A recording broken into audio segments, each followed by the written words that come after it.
एक बार पुनः स्वागत है आप सभी बच्चों का। आज के क्लास में हम बात करेंगे 19वें नंबर के म्यूजियम स्पेसिमेन के बारे में, जिसका नाम है एकिडना। ठीक, लिखते हैं। Phylum Chordata, class Mammalia. Mammalia यानी क्या होता है?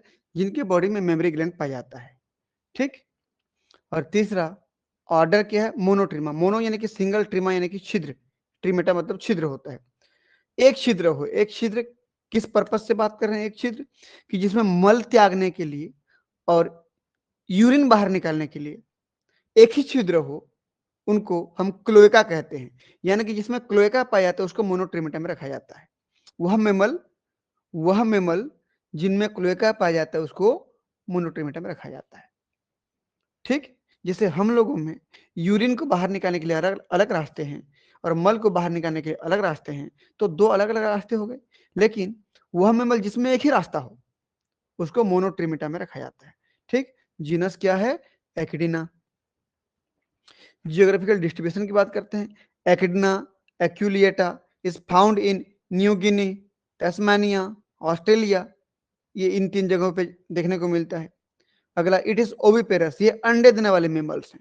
लेकिन याद रखना एक चीज कि जो भी मोनोट्रीमा में आते हैं या मोनोट्रीमेटा में आते हैं, वे मेमल अंडे तो देते हैं लेकिन बच्चों को दूध भी पिलाते हैं। ठीक, बहुत इंपॉर्टेंट चीज है, क्योंकि बाकी जो मेमल्स होते हैं ना, वो डायरेक्ट बच्चे पैदा करते हैं और बच्चों को दूध पिलाते हैं। ये एकमात्र ऐसे मेमल्स हैं, एकिडना और प्लेटिपस, दो ऐसे मेमल्स हैं जो अंडे देते हैं, फिर अंडे से बच्चे निकलते हैं, फिर बच्चों को दूध पिलाते हैं। ठीक। तो इसको एग लेइंग मेमल भी कहते हैं, अंडे देने वाले मेमल, एग लेइंग मेमल भी कहा जाता है। ठीक। देखिए, इसके पूरा शरीर कांटों से ढका होता है। इसके सिर में ये बहुत बड़ा ट्यूबुलर स्नॉट पाया जाता है, थूथन पाया जाता है। आंख छोटा सा दिख रहा है, देखिए। पूरे बॉडी में स्पाइन पाए जाते हैं, कांटे पाए जाते हैं। कांटे तो होते हैं लेकिन अंदर में हेयर भी पाए जाते हैं। ठीक। तो चलिए एक एक कैरेक्टर को हम लोग कमेंट के हिसाब से पढ़ते पढ़ते पूरा करते हैं। देखिए, सबसे पहला कमेंट क्या कहता है? It is commonly called spiny ant eater. Spine इसलिए बोलते हैं क्योंकि शरीर में बहुत सारी स्पाइन है। एंट ईटर क्योंकि ये चींटी खाते हैं। याद रखना, ये चींटी खाते हैं, इनमें कोई दांत नहीं होता। जीभ को बहुत लंबा कर देते हैं। जिस जगह पे चींटी निकले होते हैं, अपनी जीभ को लंबा करके, क्योंकि जीभ जो है एकदम रसदार टाइप का होता है, उसमें सलाइवा मिक्स रहता है, लसलसा टाइप का होता है। जीभ को निकालते हैं और चींटियों के ऊपर में उसको एक दो बार पलट देते हैं, फिर सारी चींटियां लटक जाती है उसकी जीभ में, तो फिर जीभ को अंदर खींच लेते हैं। ठीक। उसके बारे में हम बात करेंगे आगे। देखिए, body divisible into head, neck and trunk. ठीक है, ये हेड, ये गर्दन है और ये पूरा ट्रंक है। अगला देखिए, the skin is abundantly covered with spine with and underlying layer of coarse hair। पूरे शरीर कांटों से ढका होता है, लेकिन शरीर के कांटों के बीच बीच में अंदर में हेयर भी पाए जाते हैं। Head is small and protected into long and tapering snout. ये हेड जो है बहुत छोटा सा होता है, लेकिन यहाँ पर स्नाउट पाए जाते हैं, थूथन पाई जाती है लंबा सा। The eyes are small and external ear या पिन्ना इज एब्सेंट। आंख छोटा होता है, देखिए। और बाकी सभी जो मेमल्स होते हैं ना, इनको छोड़ दो तो, मोनोट्रिमेटा के अंदर आने वाले एकिडना और प्लेटिपस को छोड़ दो, तो बाकी सभी मेमल्स में बड़े बड़े कान पाए जाते हैं ऐसे, जैसे हम लोग का कान देखिए। लेकिन ये एकमात्र ऐसे मेमल हैं जो अंडे देकर के बच्चों को दूध पिलाते हैं और उनके कान नहीं पाए जाते, एक्सटर्नल ईयर नहीं पाए। कान से मतलब यहाँ पर एक्सटर्नल ईयर नहीं पाए जाते। ठीक है, एक्सटर्नल पिन्ना नहीं पाई जाती, ये पिन्ना नहीं पाई जाती। ठीक है, चलिए आगे बढ़ते हैं। The tail is rudimentary. Tail भी बहुत छोटा सा होता है पीछे की तरफ, देखो इतना छोटा है, दिख भी नहीं रहा है। Reptile like 5 clawed digit are present on each limb. प्रत्येक भुजाओं में रेप्टाइल की तरह 5 उंगलियां होती हैं इसमें। अब पांचों उंगलियों में पांच पांच नाखून यानी कि नखर पाए जाते हैं। नखर यानी कि क्लाव। तो उन पंजों को, जिनमें नाखून पाए जाते हैं, उन पंजों को क्लाव कहा जाता है। ठीक। The claws are very long and powered and are used for tearing down ant hills, चींटियों के घरों को या टर्माइट नेस्ट या दीमक के घरों को, एंड फॉर मेकिंग बरोज। क्या बोल रहा है कि इनकी जो पांचों उंगलियां होती हैं बहुत नुकीले होते हैं, सभी आगे और पीछे पैरों में। इन नुकीले क्लाव से या नखर से, नाखून से ये चींटियों के टीलों को या दीमक के टीलों को नोचने का, उसको होल करने का काम करते हैं, छेद करने का काम करते हैं, ताकि चींटियों को, दीमक को खा पाए। ठीक। Second digit of hind limb has a long and curve toilet claw to clean spines. ध्यान से देखिएगा, इनके जो पिछले पैर होते हैं ना, पिछले पैर के जो सेकेंड नंबर का डिजिट होता है, सेकेंड नंबर का डिजिट होता है, वो थोड़ा सा लंबा होता है और वो बाकी स्पाइन को साफ करने का काम करता है। क्योंकि जब ये मल करेगा, मल त्यागेगा, अपने शरीर के मल को बाहर निकालेगा, तो यहाँ पर जो भी गंदगी होगा उस गंदगी को साफ करने के लिए ये अपने पिछले पैर के सेकेंड नंबर डिजिट को यूज करता है, इसलिए उसको टॉयलेट क्लाव भी कहा जाता है।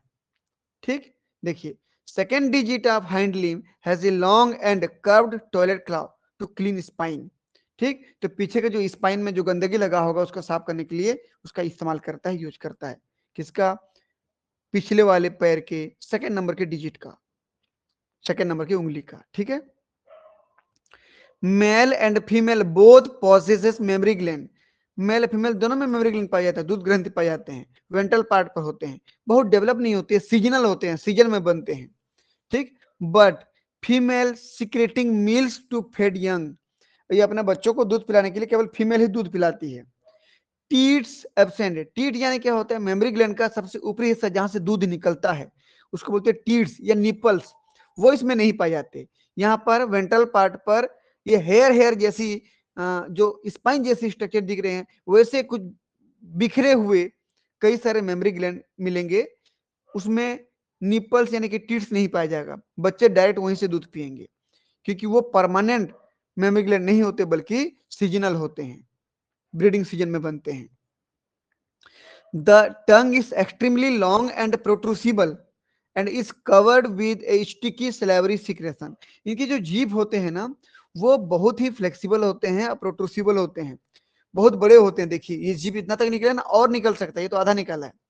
ये बहुत ही क्या बोलना चाहिए, सलेवा मिला होता है, तो ये लसलसे होते हैं।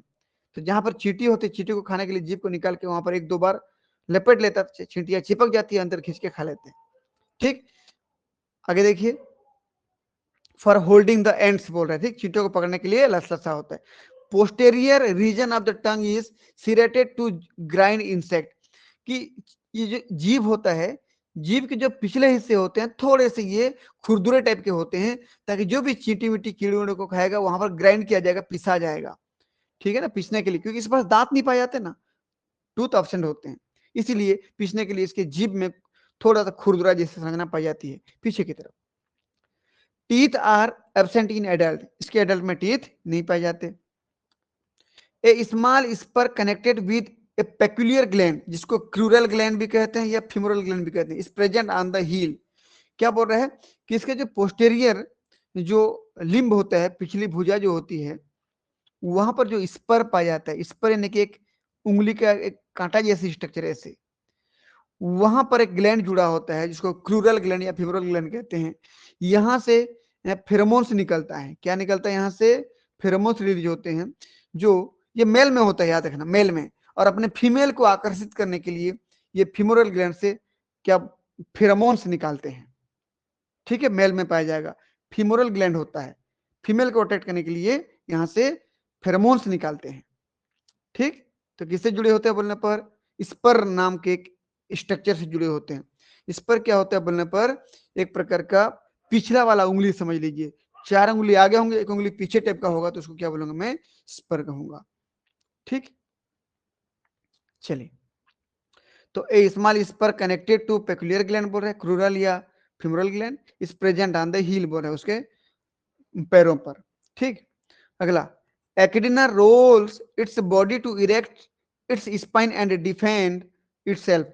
जब भी इसको कभी खतरा महसूस होता है ना, ये अपनी सिर को अंदर पेट की तरफ घुसा लेता है, पूरा कॉइल हो जाता है ये, शरीर को पूरा एकदम गेंद जैसे बना लेता है, जिसकी वजह से इसके एकिडना के सारे कांटे ऊपर की तरफ उठ जाते हैं, देखिए ऐसे, और ये बहुत खतरनाक हो जाता है, अपने आप को बचाता है। कोई भी डायरेक्ट इसको खा नहीं पाएगा, उसके मुंह में कांटे गड़ जाएंगे। ठीक है, अगला देखिए, it is a connecting link between reptile and mammals having character of both the classes. Reptile और मैमल के बीच की ये कड़ी है, संयोजी कड़ी है।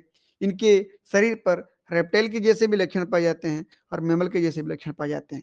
कुछ लक्षण को मैंने यहाँ पर सॉर्ट आउट किया, देखिए ये रेप्टिलियन कैरेक्टर क्या क्या होते हैं एकिडना में, और मैमलियन कैरेक्टर क्या क्या होते हैं देख लीजिए।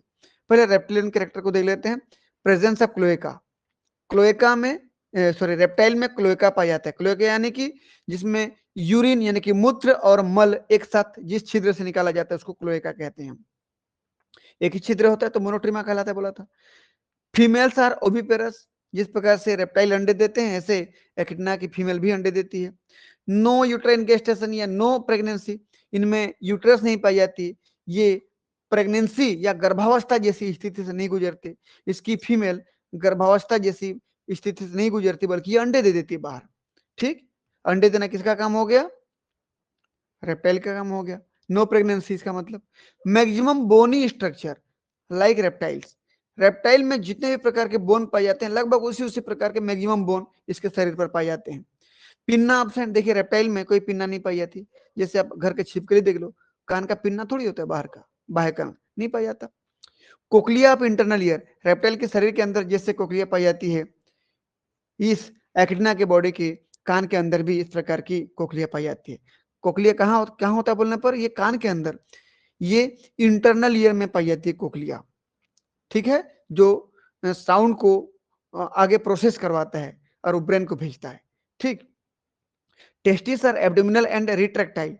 टेस्टिस क्या होता है? पेट के आसपास पाई जाती है। मेल में जो टेस्टिस होता है पेट के आसपास पाई जाती है और अंदर घुसी रहती है। जब जरूरत पड़ता है तो ये इसका टेस्टिस बाहर निकलता है, रिट्रैक्टाइल होता है। ठीक, no corpus callosum. Corpus callosum क्या होता है कि जो सेरेब्रम पाई जाती है, यहाँ पर सेरेब्रम के बीच में ये जो क्लियर पाई जाती है इसको बोलते हैं कार्पस कैलोसम। यहाँ पर नो बोल रहा है, रेप्टाइल में भी नहीं पाया जाता, यहाँ भी नहीं पाया जाता।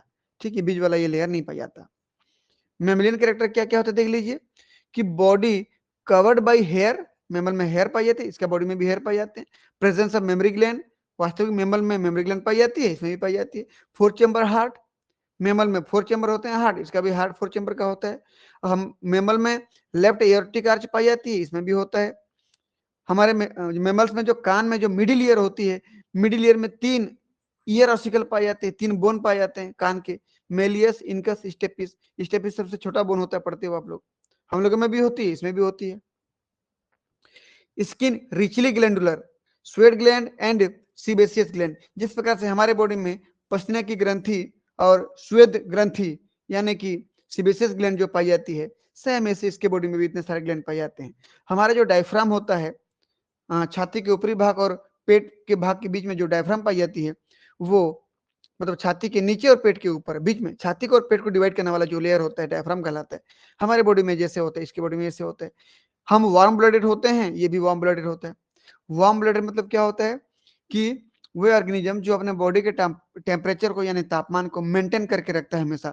ये कितना से कितना डिग्री तक? 25 से 28 डिग्री सेल्सियस के अंदर ही अपने शरीर के तापमान को मेंटेन करते हैं।